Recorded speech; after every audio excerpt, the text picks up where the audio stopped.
एक बार फिर से आप सभी का स्वागत है। हम अध्ययन कर रहे हैं कुरिन्थियों के नाम पौलुस प्रेरित की दूसरी पत्रिका और अब समय है कि हम उसके 11वें अध्याय और 16वें वचन से आगे का अध्ययन करें।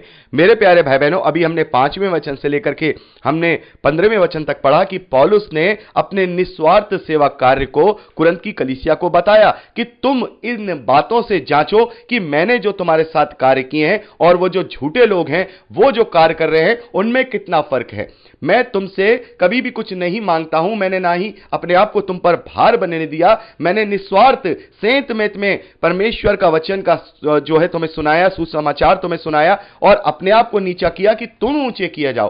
तो जो मैंने किया और जो उन्होंने किया उसको तुम जांचो। यहां पर पौलुस ने अपनी प्रेरिताई के कार्य को जो कि उसने निस्वार्थ की थी, अपने चरित्र को यहां पर डिफाइन किया है, यहां पर उनको डिफाइन किया है कि देखो मुझ में और ऐसे लोगों में फर्क देखो और इससे तुम पता लगाओ कि कौन सही है और कौन गलत है, कौन परमेश्वर की ओर से है और कौन दुनियावी है। और यहां 16वें वचन से लेकर लास्ट 33वें वचन तक इस 11वें अध्याय के पौलुस ने जो वहां दुख उठाए हैं, जो तकलीफें उठाई हैं, वो उन्हें वहां पर स्मरण करा रहे हैं। पौलुस बता रहे हैं कि मैंने तुम्हारे लिए क्या क्या तकलीफें उठाई हैं, क्या तुम नहीं जानते हो? मैंने ये सारी चीजें किस लिए की?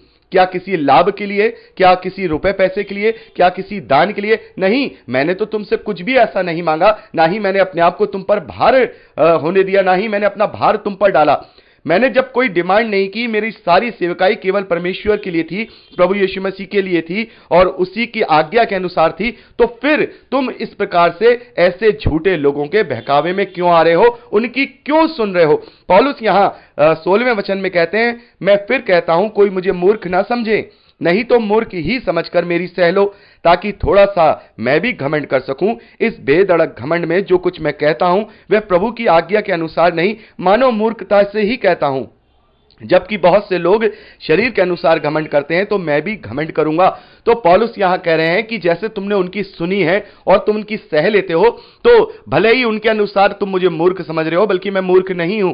यहां पर पौलुस कह रहे हैं कि तुम में से कोई मुझे मूर्ख ना समझे, लेकिन फिर भी अगर तुम मुझे मूर्ख समझ रहे हो तो थोड़ी सी मूर्खता मेरी भी सह लो, यानी मेरी भी सुन लो। जो बात मैं तुमसे कह रहा हूं उससे जांच लो कि कौन सही है या कौन गलत है।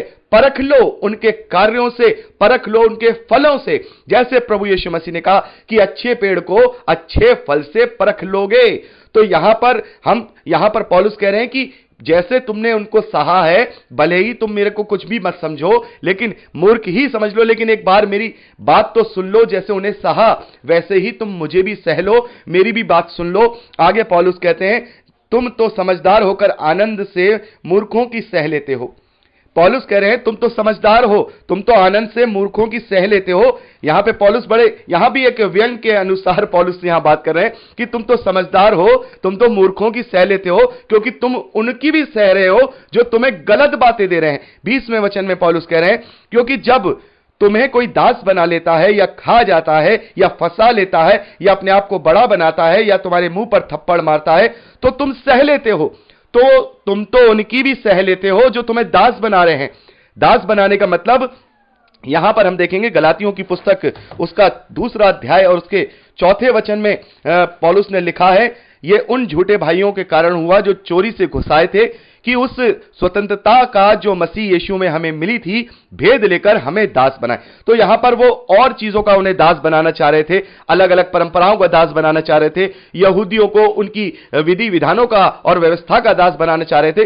तो पौलुस यहां कह रहे हैं कि जब तुमने उनकी सुन ली, वो तुम्हें दास बना ले रहे थे या खा जाते थे, मतलब तुमसे जो तुम्हारा दान है या जो तुमसे जो वो मांग रहे हैं वो जब वो तुमसे ले रहे थे या तुम्हें फंसा ले रहे थे, चतुराई में तुम्हें फंसा ले रहे थे और अपने आप को बड़ा बनकर तुम्हारे मुंह पर थप्पड़ मारते थे। यानी कि थप्पड़ मारने का मतलब गलत शिक्षाओं के विषय में यहां पर पौलुस कह रहे हैं कि जब तुम उनकी सह रहे हो, वो तुम्हें गलत बातें बता रहे हैं और तुम उनकी सुन रहे हो, उनको सह रहे हो, तुम तो बड़े समझदार हो। हे कुरिन्थ के वासियों, तुम तो बड़े समझदार हो, तुम तो उन्हें सह लेते हो, तो मुझे भी सह लेते उन बातों को याद करो जो मैंने तुम्हारे लिए की हैं। मुझे भी सह लेते। तो यहां पर मेरे प्यारे भाई बहनों, यहां जो पद लिखा जा रहा है, कहने को तो पौलुस और कुरिन्थ की कलीसिया के बीच में उसके रिश्ते को लेकर के यहां पर यह पत्री लिखी जा रही है, यह अध्याय लिखा जा रहा है, लेकिन यहां पर हमें इन चीजों से शिक्षाएं मिलती हैं कि जो सेवकाई सच्ची होती है उस पर कोई दोष नहीं लगा सकता। इन बातों से हमें यह शिक्षा मिलती है कि जो सेवकाई सच्ची होती है उस पर लोग दोष नहीं लगा सकते, और यदि दोष भी लगाएंगे तो उनके अंदर कोई ऐसे कार्य नहीं पाए जाएंगे जिनसे कि उनके दोष आरोपित हो पाए। यानी दोष तो लगेंगे लेकिन दोष आरोपित नहीं हो पाएंगे, क्योंकि उनकी जो सेवकाई होगी वो बिल्कुल अगर सही तरीके की होगी तो फिर उन्हें कोई भी रोक नहीं पाएगा, जैसे पौलुस को कोई नहीं रोक पाया। तो यहां पर पौलुस के कार्य उसके फलों के अनुसार लोगों को दिखाई दे रहे थे, और ये वही कार्य हैं जिनसे कुरिन्थ की कलीसिया के जो झूठे लोग थे उनके मुंह बंद हो गए, उनके दांव नहीं चल पाए। मान लीजिए अगर पौलुस ने भी ये सारी चीजें की होती, उनकी तरह ही सारी बातें की होती, तो फिर यहां पर वो बस एक दूसरे को डिफेंड ही करते रहते, पौलुस का कोई भी वहां पर नामो निशान नहीं मिलता। तो जो सच्चे मसीही सेवक होते हैं उनका कोई इस प्रकार से उन पर दोष तो लगा सकता है, लेकिन उनके दोष साबित नहीं कर सकता, क्योंकि उनके जो कार्य हैं वो प्रभु में होकर के ही होते हैं। उनका कोई भी कार्य ऐसा नहीं होता जिससे कोई ये कह सके कि देखिए यहां पर इसने ये दुनियावी बात की, या यहां पर इसने ऐसे अपने स्वार्थ की बात की। तो यहां पर भले ही हमें यहां पर कोई ऐसी चीज नहीं है इन वचनों में कि हम कुछ ऐसी बात सीखें या कोई आत्मिक बात है, यहां पर भले ही उस रिश्ते की बात यहां पौलुस कर रहे हैं अपने और कुरिन्थ की कलीसिया के बीच में, लेकिन हम इससे ये शिक्षा ले रहे हैं कि जो कलीसियाएं हैं या जो कलीसिया के अगुए हैं या जो मिनिस्ट्रीज हैं या सेवकाइयां हैं वो इस प्रकार की हों कि उन पर कोई दोष तो भले ही लगा दे लेकिन उन पर दोष कोई आरोपित ना कर पाए, वो अपने आप को डिफेंड मसीह के अनुसार सच्चे तरीके से कर पाए, जैसे पौलुस ने अपने आप को डिफेंड किया है। तो पौलुस यहां पर आगे लिखते हैं, मेरा कहना अनादर की ही रीति पर है, मानो हम इसके लिए निर्बल से थे, परंतु जिस किसी बात में कोई साहस करता है, मैं मूर्खता से कहता हूं, मैं भी तो साहस करता हूं।